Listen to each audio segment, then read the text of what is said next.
Hi, എല്ലാവർക്കും പുതിയൊരു വീഡിയോയിലേക്ക് സ്വാഗതം. അപ്പോൾ ഇന്നത്തെ വീഡിയോ എന്ന് പറഞ്ഞാൽ നമ്മുടെ 4 മണി പലഹാരമായിട്ടൊരു വീഡിയോ ആയിട്ടാണ് വന്നിരിക്കണേ. നമുക്ക് ചായ കടി ഉണ്ടാക്കിയാലോ എന്ന് വെച്ചിട്ട്. അപ്പോൾ ഇന്ന് ഉണ്ടാക്കിയത് ക്യാബേജ് വടയാണ് കേട്ടോ. നല്ല മൊരിഞ്ഞ ക്യാബേജ് വടയിട്ടായിട്ടൊന്ന് വന്നിരിക്കണേ. അപ്പോൾ എൻ്റെ ചാനൽ ആദ്യമായിട്ടാണ് കാണണമെങ്കിൽ ഒന്ന് സബ്സ്ക്രൈബ് ചെയ്ത് ഒന്ന് സപ്പോർട്ട് ചെയ്തോളൂ കേട്ടോ. അപ്പോൾ നമുക്കിനി വീഡിയോയിലേക്ക് പോകാം. അപ്പോൾ അതിന് തന്നെ വലിയൊരു പാത്രം എടുത്ത് വെച്ചിട്ടുണ്ട്. നമുക്കിനി അതിലേക്ക് ഒരു പകുതി വലിപ്പത്തിലുള്ള അതിൻ്റെ പകുതി എടുത്തിട്ടുള്ള ക്യാബേജ് ഇട്ട് കൊടുക്കാം കേട്ടോ. അപ്പോൾ അത്യാവശ്യം കനം കുറച്ച് എരിഞ്ഞെടുത്തേക്കാണ്. അപ്പോൾ നമുക്കിനി അതും കൂടി ഇട്ട് കൊടുക്കാം. പിന്നെ വേണ്ടത് ഒരു വലിയൊരു സബോള അരിഞ്ഞത്, അതിൽ അത്യാവശ്യം മീഡിയം വലിപ്പത്തിലുള്ള സബോള അരിഞ്ഞതും കൂടി നമുക്ക് ചേർത്ത് കൊടുക്കാം കേട്ടോ. അപ്പോൾ നമുക്ക് ഇതിൽ സബോളയും കൂടി ചേർത്ത് കൊടുക്കാം. പിന്നെ വേണ്ടത് അത്യാവശ്യം എരിവുള്ള പച്ചമുളകും പിന്നെ ഇഞ്ചിയും, അത്യാവശ്യം മീഡിയം വലുപ്പത്തിലുള്ളൊരു ഇഞ്ചി, അതായത് ഒരുപാടല്ല കേട്ടോ, ചെറുത്. പിന്നെ നമുക്ക് അതിലേക്ക് ഇഞ്ചിയും പച്ചമുളകും അരിഞ്ഞതും കൂടി ചേർത്ത് കൊടുക്കാം കേട്ടോ. പിന്നെ എനിക്ക് വേപ്പിലില്ല കേട്ടോ, ഞങ്ങളുടെ ഇവിടെ വേപ്പില അധികം കിട്ടാറില്ല, അപ്പോൾ ഞാൻ വേപ്പില ഞാൻ ഇട്ടിട്ടില്ല കേട്ടോ. പിന്നെ ഇതിലേക്ക് നമുക്ക് വേണ്ടത് അത്യാവശ്യം ഉപ്പ് വേണം. പിന്നെ ഉപ്പിട്ടതിന് ഇതിപ്പോൾ മഞ്ഞൾപ്പൊടിയായിട്ട് ഉപ്പിട്ടിട്ടില്ല, ഉപ്പ് വേണം. പിന്നെ മഞ്ഞൾപ്പൊടി ഇട്ട് കൊടുക്കാം. പിന്നെ സ്വല്പം മുളക് പൊടി, അതായത് ഒരുപാട് എരിവ് നിൽക്കാനും പാടില്ല, എന്നൊരു കളറിന് വേണ്ടിയിട്ട് കാക്കി കൊടുക്കുക. അപ്പോൾ ഇപ്പോഴാണ് കേട്ടോ ഞാൻ ഉപ്പിട്ട് കൊടുത്തത്. അപ്പോൾ നമ്മൾ ഉപ്പിട്ടുണ്ട്. പിന്നെ നമ്മൾ മുളക് പൊടിയാണ് ഇട്ട് കൊടുക്കണം കേട്ടോ. ഇനി നമുക്ക് ഇതിലേക്ക് പൊടികൾ അത്യാവശ്യമാണ്. അപ്പോൾ പൊടികളെന്ന് പറഞ്ഞു കഴിഞ്ഞാൽ മൈദപ്പൊടി ഉണ്ട്, പിന്നെന്താ മൈദപ്പൊടി ഉണ്ട്, കടലമാവുണ്ട്.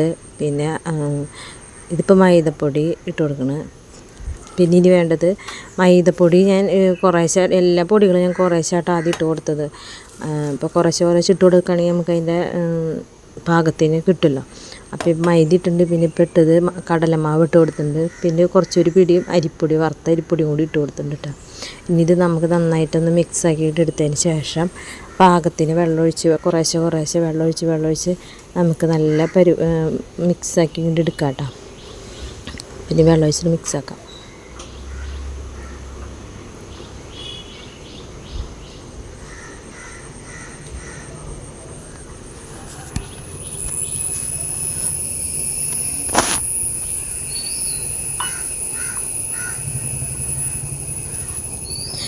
പിന്നെ ഈ വെള്ളമൊഴിച്ച് മിക്സ് ആക്കിയിട്ട് ഞാൻ നോക്കിയപ്പോഴേ പൊടി ഇത്തിരി കൂടിയും കുറവുണ്ടായിരുന്നു കേട്ടോ. അപ്പോൾ ഞാൻ കുറച്ചും കൂടിയും പൊടികൾ ഇതന്നെ ചേർത്ത് കൊടുത്തിട്ടുണ്ടായിരുന്നു കേട്ടോ.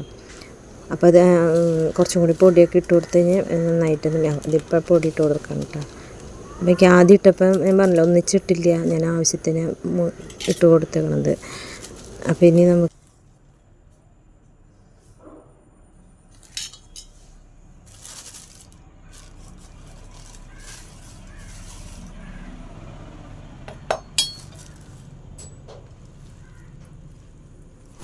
പിന്നെ രണ്ടാം വട്ടം പൊടിയൊക്കെ ഇട്ട് കൊടുത്തിട്ട് നന്നായിട്ടൊന്ന് മിക്സാക്കി എടുത്തപ്പോൾ ശരിക്കും പാകത്തിന് വന്നു കേട്ടോ. നല്ല വട ഉണ്ടാക്കണ പരുവത്തിലായി എടുത്തിട്ടുണ്ടായിരുന്നു കേട്ടോ. അപ്പോൾ തന്നെ നമ്മൾ വേഗം ചീനിച്ചട്ടി ഗ്യാസും വെച്ചിട്ട് ഓയിലൊഴിച്ച് ചൂടാക്കാൻ വെച്ചിട്ടുണ്ട് കേട്ടോ. അപ്പോൾ ഇതിപ്പോൾ ഒന്നുകൂടി മിക്സാക്കിയിട്ട് നമുക്കിനി ഉണ്ടാക്കി തുടങ്ങാം കേട്ടോ.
അപ്പോൾ അങ്ങനെ നമ്മുടെ ക്യാബേജ് ഓടൊക്കെ റെഡി ആയിട്ടുണ്ട്. അപ്പോൾ അടിപൊളിയായിട്ടുള്ള ക്യാബേജ് ഓടയാണ് കേട്ടോ. അപ്പോൾ എല്ലാവരും ഒന്ന് ട്രൈ ചെയ്ത് നോക്കുക. സിമ്പിളാണ് കേട്ടോ. നമുക്കിപ്പോൾ വൈകുന്നേരം ചായ ക്യാബേജ് ഉണ്ടെങ്കിൽ ചായക്ക് എന്തെങ്കിലും ഉണ്ടാക്കണമെങ്കിൽ പെട്ടെന്ന് ഉണ്ടാക്കാവുന്നൊരു ക്യാബേജ് ഓടയാണ് കേട്ടോ. അപ്പോൾ എല്ലാവരും ഒക്കെ ഒന്ന് ട്രൈ ചെയ്ത് പിന്നെ എൻ്റെ വീഡിയോസിന് കമൻറ്റുകളൊക്കെ അറിയിക്കുക, സബ്സ്ക്രൈബ് ചെയ്യുക. Okay, bye bye.